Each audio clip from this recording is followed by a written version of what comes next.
Hi friends, good afternoon.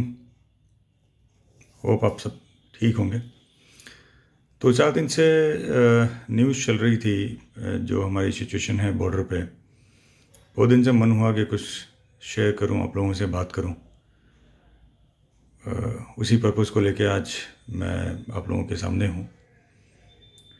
अभी जो situation है बॉर्डर पे बिटवीन इंडिया एंड चाइना, आपको क्या लगता है कि मतलब India is in a better position to fight back China?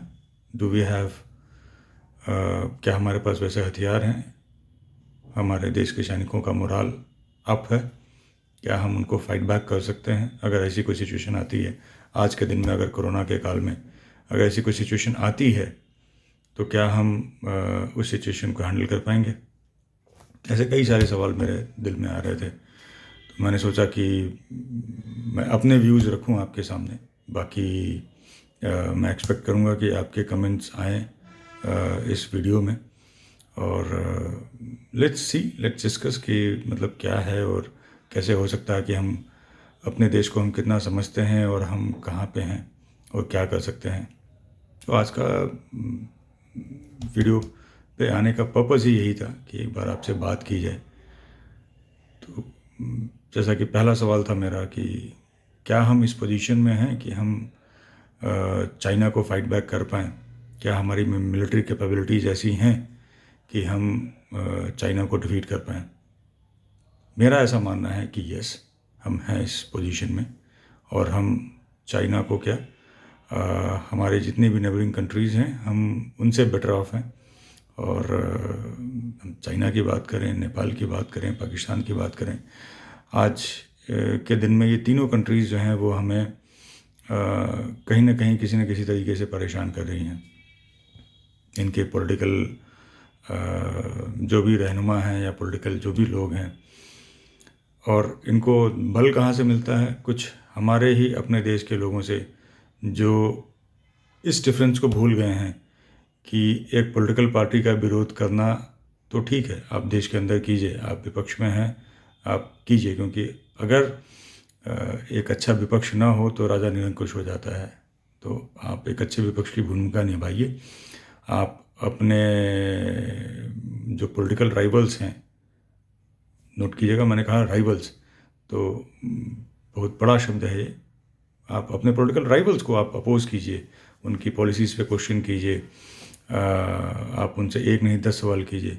लेकिन जब बात आती है देश की, तो आप किसी देश से बड़े नहीं हैं दोस्त, आप हमारे देश से बड़े नहीं हैं। तो आपको जो है ये चीज़ समझनी पड़ेगी। और ये जो आप इंटरनली आप करते हैं कि भाई हम हमारे देश के जो पॉलिसी मेकर्स हैं, जो आज के टाइम पे डिसीजन मेकर्स हैं, जो डिसीजंस लेते हैं, आप उनकी कैपेबिलिटीज़ पे और उनको आप क्वेश्चन करते हैं, आप हमारी आर्मी के ऊपर सवाल करते हैं। ये ठीक नहीं है। आपको ये समझना होगा कि हमारी आर्मी आज अगर वहाँ खड़ी है, डटी है, तो ही हम यहाँ सुरक्षित हैं। अगर हम उनका मोराल डाउन करेंगे, अगर हम उनको कुछ भला बुरा कहेंगे, उनकी कैपेबिलिटीज़ पर डाउट करेंगे, तो दोस्तों ये ठीक नहीं है। इसलिए जो मेरा सवाल था, मैं फर्मली बिलीव करता हूँ कि यस, हमारे डिफेंस फोर्सेस, हमारी फ़ौजें, हमारे बॉर्डर पे खड़े सारे जवान साथी भाई, सारे जो है हमारे कैपेबल हैं। उनके मोराल में किसी चीज़ की कहीं कोई कमी नहीं है, उनके विल पावर में कहीं कोई कमी नहीं है। यस, और जैसा कि अभी गवर्नमेंट की तरफ से सुनने में आया था कि गवर्नमेंट ने उनको जो है एक फ्री हैंड दे रखा है कि ऑन ग्राउंड आप खुद डिसाइड करें कि देश के हित में क्या अच्छा है। गवर्नमेंट आपके साथ खड़ी है। अगर ये बात सच है तो मैं गवर्नमेंट का जो है तहे दिल से शुक्रिया अदा करता हूँ कि गवर्नमेंट ने एक अच्छा इनिशिएटिव लिया और एटलीस्ट उनको इतना पावर दिया कि वो ऑन द स्पॉट डिसीजन ले सकें और अपने लोगों को जो है बचा सकें। और जो हमारे 20 जवान वहाँ शहीद हुए, उनको हमारी भावभीनी श्रद्धांजलि। और मैं खुद आर्मी बैकग्राउंड से हूँ, मेरे बहुत सारे मित्र इस वक्त आर्मी में हैं। मेरे पिता खुद फ़ौज में रहे हैं, मेरे मामा फ़ौज में रहे हैं। तो मैं जानता हूँ कि भाई हमारे लोगों का, हमारे अपने लोगों का मोराल कैसा है और वो किस हद तक अपने देश को चाहते हैं, प्यार करते हैं उसको, और उसकी आन बान शान के लिए वो किस हद तक जा सकते हैं। तो हमारे पूरे देश में किसी को जो है इस चीज़ का डाउट नहीं होना चाहिए कि भाई हमारी फ़ौज कर पाएगी या नहीं कर पाएगी।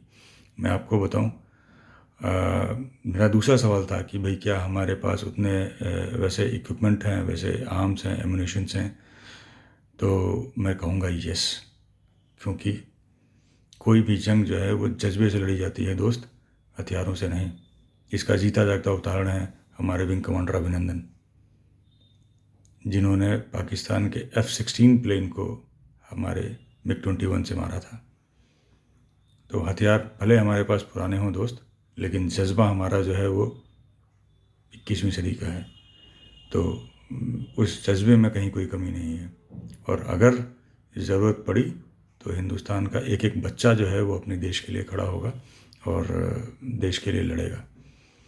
तो मेरे जितने भी भाई ये वीडियोस देख रहे हैं, मैं उनसे कहूँगा कि भाई आप इस चीज़ को टोटली सपोर्ट कीजिए कि भाई हमारे जो जवान हैं, जो हमारे मिलिट्री फोर्सेस हैं, जो हमारे डिफेंस फोर्सेस हैं, उनके अगेंस्ट कहीं कोई कुछ भी कहता है, चाहे वो कोई भी हो, तो प्लीज़ उसको जो है आप काउंटर कीजिए, उनसे सवाल पूछिए और उनको बताइए कि भाई आप क्या कह रहे हैं।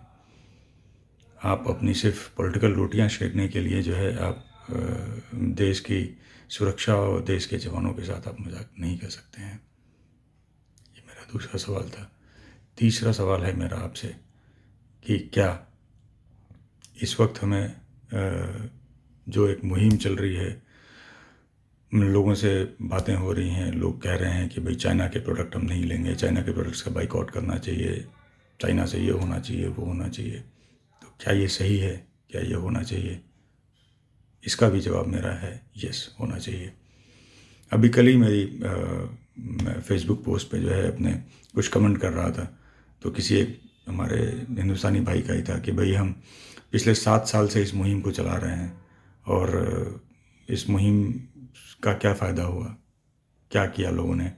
अभी तक हम एक टिकटॉक ऐप जैसी चीज़ को जो है डिलीट नहीं कर पाए अपने फ़ोन से। तो ऐसे बहुत से लोग हैं जिनकी ये धारणा है कि भाई हम 7 साल से तो बाइकआउट कर रहे हैं, दिवाली आती है तुम कहते हैं भाई झाला नहीं खरीदेंगे। 2-4-5% लोग शायद करते भी हैं, लेकिन इससे चाइना का कुछ फ़र्क नहीं पड़ा। यस, बिल्कुल नहीं फ़र्क पड़ा। बट दोस्त, अब वो समय आ गया है, बदलना पड़ेगा। हमें खुद अपने दम पे खड़ा होना पड़ेगा। मुझे ये इसी लॉकडाउन के पीरियड में ही जब ये सब चीज़ें चल रही थी, तो मैंने इंटरनेट पे कहीं एक स्टोरी पढ़ी थी कि जब अमेरिका ने जापान के ऊपर एटम बम गिराया था, लिटिल बॉय दोस्त, उस टाइम पे किसी को उम्मीद नहीं थी कि जापान जो है दोबारा उठ के खड़ा हो पाएगा। और आज जापान जहाँ पे उठ के खड़ा हुआ है, बहुत से लोग अभी सोच भी नहीं सकते, बहुत से देश अभी सोच भी नहीं सकते कि हम ऊंचाई तक पहुँचेंगे या जाएंगे। तो दोस्तों, जो कहानी थी जो मैं आपसे शेयर करना चाहता हूँ वो ये, किसी स्कूल में ही, किसी अमेरिकन स्कूल में ही कोई जापानी फैमिली के बच्चे थे, 2 फैमिली के बच्चे थे, और वो अपना क्लास में उनके लेक्चर चल रहा था, वो नोट्स बना रहे थे। तो एक बच्चा जो है वो पेंसिल से लिख रहा है और दूसरा बच्चा जो है एक दूसरी पेंसिल को शार्प करके और रेडी करके रख रहा है। क्योंकि जब क्लास में लेक्चर चल रहा है तो टीचर जब लिख रहा है तो वो पेंसिल से लिखते समय बच्चे की जो पेंसिल की जो निब होती है वो बार बार टूट रही है। तो उस पर किसी अमेरिकन बच्चे ने उससे कहा कि भाई तुम्हारा प्रोडक्ट ख़राब है, तुम इसको ना यूज़ करो, हमारा प्रोडक्ट, अमेरिकन प्रोडक्ट, इसको यूज़ करो, देखो मैं यूज़ कर रहा हूँ, कहीं कोई प्रॉब्लम नहीं है। आपको पता है छोटे से बच्चे ने क्या जवाब दिया उसको? नहीं, ये मेरे देश का सामान है, भले बुरा है लेकिन मैं इसको ही इस्तेमाल करूँगा। तो दोस्तों, आज भी हमें उस बच्चे के जो जज्बे की कहानी है, या जो जज्बा है, उससे कुछ इंस्पिरेशन लेना चाहिए और हम कहते हैं ना कि भाई हमारे पास प्रोडक्ट नहीं है, या हमारी प्रोडक्ट की क्वालिटीज़ अच्छी नहीं है, या हमारी ये चीज़ें ख़राब हैं जिसकी वजह से हम चाइनीज़ प्रोडक्ट को बाइकआउट नहीं कर सकते या नहीं निकाल सकते। दोस्त, जब तक आप उस चीज़ को निकालेंगे नहीं, मार्केट में डिमांड क्रिएट नहीं होगी। जब डिमांड क्रिएट नहीं होगी तो चीज़ें बनेंगी नहीं। जब बनेंगी नहीं तो क्वालिटी कैसे इम्प्रूव होगी दोस्त? हमारी पिछली सरकारें, हमारे पिछले लोग, हमने खुद पिछली वो गलतियाँ की हैं कि हमने अपने चीज़ों को बढ़ावा नहीं दिया, और हमने हमेशा प्राइस और कॉस्ट और उसकी बातें की, जिसका नतीजा ये रहा कि आज हम सुबह जब उठते हैं तब से लगाए और जब तक हम शाम को सोते हैं तब तक दोस्त, हर एक प्रोडक्ट कहीं ना कहीं चाइना से रिलेटेड है। अगर हम ये चीज़ को पहले चेत गए होते, इस चीज़ को हमने पहले समझा होता, तो शायद आज हमें इस मुहिम को चलाने की नौबत नहीं आती, और हम शायद इस चीज़ को जो है आज फेस नहीं कर रहे होते। हमारी इकोनॉमी इंपोर्ट बेस इकोनॉमी ना होने की बजाय एक्सपोर्ट बेस इकोनॉमी होती। लेकिन चलिए, कहावत है हमारे यहाँ, जब जागो तभी सवेरा, तो घबराने की ज़रूरत नहीं है। और जैसे हमारे फ़ौजी भाइयों का मोरल ऑलवेज़ हाई रहता है, आप उनसे कभी भी पूछिए हाउ इज़ द जोश, तो आपको जवाब मिलता है हाई सर। चाहे वो कितने भी एडवर्स सिचुएशन में हो, हमेशा उनका जवाब मिलेगा हाई सर। तो कोई दिक्कत नहीं है, हम फ़ौज के बाहर हैं, हमने वर्दियाँ नहीं पहनी हुई हैं, लेकिन यस, हम एक अच्छे और देशभक्त नागरिक होने के नाते एटलीस्ट हम जो कर सकते हैं वो करें, और जितना भी हो हम अपने इंडियन प्रोडक्ट्स का इस्तेमाल करें। अगर इंडियन प्रोडक्ट्स नहीं अवेलेबल हैं हमारे पास, तो हम एटलीस्ट उस प्रोडक्ट को इस्तेमाल करें, या उन प्रोडक्ट्स को मार्केट में परचेज़ करें जो हमारे साथ FDI में आई हैं, दूसरे कंपनीज़ की हैं, जो कंपनीज़ विदेशी हैं लेकिन इंडिया में उनका मैन्युफैक्चरिंग हो रहा हो। एग्जाम्पल के तौर पे मैं आपको बताता हूँ, जैसे अगर मैं, बहुत से लोग कहते हैं कि भाई आप बाइकआउट चाइना की बात कर रहे हैं, बाइकआउट चाइनीज़ प्रोडक्ट की बात कर रहे हैं, और आपके हाथ में जो फ़ोन है वो चाइनीज़ है। दोस्त, मैं सैमसंग इस्तेमाल करता हूँ, और Samsung is an Korean company. मैंने कभी मैं जब भी फ़ोन खरीदने गया, मुझे बहुत से लोगों ने ऑप्शन दिया कि भाई आप ओप्पो ले लीजिए, MI ले लीजिए, वीवो ले लीजिए। मैंने कभी नहीं खरीदा। हालांकि मैं जिस प्रोडक्ट रेंज में सैमसंग के फ़ोन खरीदता हूँ, उस प्राइस रेंज में ओप्पो, वीवो और MI के बहुत अच्छे फ़ोन आते हैं, जो हमारी इस कॉन्फ़िगरेशन से बहुत अच्छे होते हैं। लेकिन दोस्त, नहीं, अब नहीं। तो मैं खुद इस चीज़ को फॉलो करता हूँ। फ़ोन के अगर मैं एग्जांपल दूँ आपको, तो आप सैमसंग इस्तेमाल कर सकते हैं, सोनी इस्तेमाल कर सकते हैं जो जापानीज़ है, आप नोकिया इस्तेमाल कर सकते हैं। एक टाइम पे नोकिया बहुत बड़ा मार्केट शेयर हुआ करता था फ़ोन का पूरे वर्ल्ड में, बट ड्यू टू उनकी इंटरनल पॉलिसीज़ वो आज पीछे चले गए। नोकिया आपको पता है कहाँ की कंपनी है? फिनलैंड। तो दोस्त, मार्केट में ऑप्शंस अवेलेबल हैं, बस तलाशने की ज़रूरत है। तो प्लीज़ चाइना के प्रोडक्ट्स को बाइकआउट करना चालू कीजिए, अपनी ज़िंदगी से निकालिए। घर में बैठिए, एक लिस्ट बनाइए कि कौन कौन से ऐसे प्रोडक्ट हैं जो मेड इन चाइना हैं, किसको आप इमीडिएटली अपने घर से निकाल सकते हैं, निकालिए। जिनको आप रिप्लेस कर सकते हैं इंडियन प्रोडक्ट्स, या फिर दूसरी कंपनीज, या उन कंपनीज़ के प्रोडक्ट जो इंडिया के अंदर, जिनकी FDI है और प्रोडक्ट्स जो है वो इंडिया में बन रहे हैं।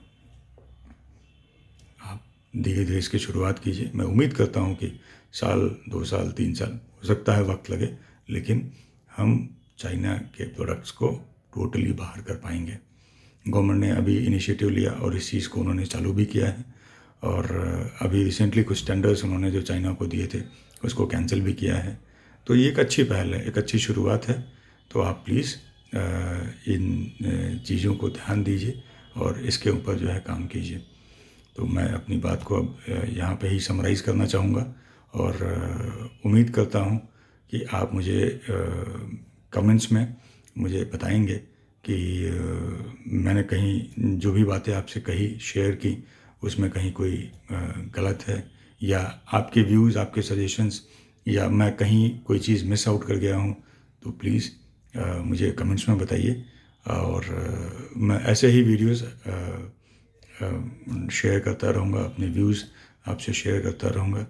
Let us start a conversation. बहुत दिन से मेरे दिल में था कि भाई कुछ किया जाए, कुछ कहा जाए, कुछ सुना जाए, बट किन्हीं कारणों की वजह से जो है वो चीज़ें नहीं हो रही थी। आज मैंने खुद वो पहला कदम लिया और मैं शुरुआत कर रहा हूँ इसकी, एक नई चीज़ की। और आपसे भी कहूँगा कि आप एक अच्छी चीज़ की शुरुआत कीजिए। और कोई काम देश के लिए करने से अच्छी चीज़ फ़िलहाल आज के दिन में तो मुझे नहीं लगता कि हो सकती है। तो हमारे देश के हित के लिए, हमारे अपने हित के लिए, हमारे अपने परिवार के हित के लिए प्लीज़, नंबर 1, देश के सैनिकों का सम्मान कीजिए। अगर आपको आपके आसपास कोई ऐसा दिखता है जो देश के सैनिकों के खिलाफ़ कुछ कहता है, देश के फ़ौज के खिलाफ़ कुछ कहता है, या उससे रिलेटेड कोई भी नेगेटिव बात करता है, तो आप उसको काउंटर कीजिए। काउंटर करना सीखिए दोस्त। लोगों को आप यहाँ सबको खुश नहीं कर सकते हैं, तो काउंटर कीजिए उनको और उनसे पूछिए कि भाई अगर ये नहीं होता तो क्या होता। और आप उनको अपने वाइज एडवाइजेस, वाइज ओपिनियंस आप उनसे शेयर कीजिए। और मुझे नहीं लगता कि हमारा कोई भी हिंदुस्तानी भाई ऐसा है जो देश के खिलाफ जा सकता है, चाहे वो किसी धर्म का हो, किसी पार्टी का हो, किसी राजनीतिक फ़िलॉसफी में बिलीव करता हो, लेकिन देशभक्त हमारा हर एक भाई है। मैं 135 करोड़ हिंदुस्तानियों की बात कर रहा हूँ। तो प्लीज़ आप अपने सिर्फ पॉलिटिकल उसके लिए जो है देश के हितों के साथ कोई खिलवाड़ मत कीजिए। कहीं कोई आपको इस तरीके की बात करता है तो प्लीज़ उसको काउंटर कीजिए। दूसरी चीज़, आज लिस्ट बनाइए अपने घरों में, आपके जीवन में कौन से ऐसे प्रोडक्ट हैं, कौन से ऐसी चीज़ें हैं, सामान हैं जिनमें जो मेड इन चाइना है, जो मेड इन चाइना है, इम्पोर्ट हुई हैं, उन चीज़ों को अपनी ज़िंदगी से निकालना शुरू कीजिए, बाहर करना शुरू कीजिए। आज ये 2 काम कीजिए। और किसने क्या किया प्लीज़ मुझे कमेंट में बताइएगा। Thank you. आपके कमेंट्स का मुझे इंतज़ार रहेगा। दोबारा मिलते हैं दोस्त। Thank you, thanks a lot. Thank you for watching my video. और एक गुजारिश और है, अगर आप मुझे फेसबुक पे देख रहे हैं तो प्लीज़ मेरा Facebook page like and follow कीजिए। अगर आप मुझे इंस्टाग्राम पे देख रहे हैं तो प्लीज़ मेरा पेज इंस्टाग्राम पे लाइक कीजिए। और अगर आप मेरा यूट्यूब चैनल देख रहे हैं तो प्लीज़ सब्सक्राइब कीजिए और बेल आइकन को प्रेस कीजिए, ताकि मैं अपने जो भी व्यूज़ लेके आता हूँ आपसे शेयर कर सकूँ और आपको इसकी नोटिफिकेशन मिल सके। दोस्त, मिलते हैं दोबारा फिर। थैंक यू, थैंक्स अलॉट दोस्त।